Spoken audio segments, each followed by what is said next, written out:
우리나라 평균 경유 가격이 14년 만에 휘발유 가격을 뛰어넘었습니다.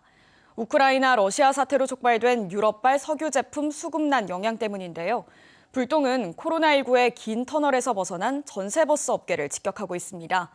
2년 만에 단체 여행 문의가 들어오고 있지만 경유값 폭등에다가 버스기사 구하기도 쉽지 않은 상황이라 기뻐하기는커녕 이중고를 겪고 있습니다. 한태연 기자가 보도합니다. 대구의 한 주유소입니다. 경유값이 1리터에 1,925원으로 휘발유값 1,875원보다 50원 비쌉니다. 경유를 사용하는 영업용 화물차나 버스 운전자에게는 엄청난 부담이 되고 있습니다. 두세 달 전보다 한 2배 정도 기름값이 그 정도 체감으로 느껴지는. 그냥 자영업자인데 아무래도 좀 피부적으로 좀 많이 느끼죠. 부담스럽죠.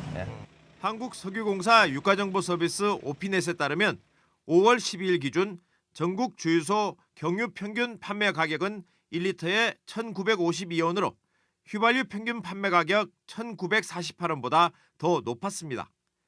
국내 경유 가격이 휘발유 가격을 넘어선 것은 지난 2008년 6월 이후 14년 만에 처음입니다. 경유값 폭등은 전세버스 업계에 큰 타격을 주고 있습니다.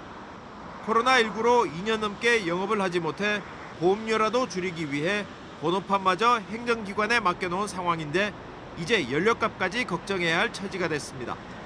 사회적 거리두기 해제로 최근 단체 여행 문의가 조금씩 들어오는 등 코로나19 이후 2년 만에 매출이 회복되기를 기대하고 있는 상황에서 경유값 폭등이라는 복병을 만난 겁니다.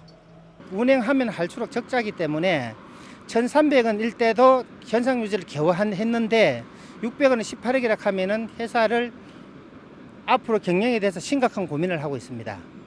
코로나19로 회사를 떠난 운전기사를 다시 구하기도 쉽지가 않습니다. 경유값 폭등 현상은 국제 경유 수급 상황에 변수가 생기지 않는 이상 당분간 지속될 것이라는 게 업계의 전망입니다. 경유값 폭등은 전세버스와 같은 상업용 차량뿐만 아니라 굴착기, 레미콘과 같은 건설 장비 업계에도 부담이 가중될 것으로 보여 정부 차원의 지원책이 필요해 보입니다. MBC 뉴스 한태현입니다.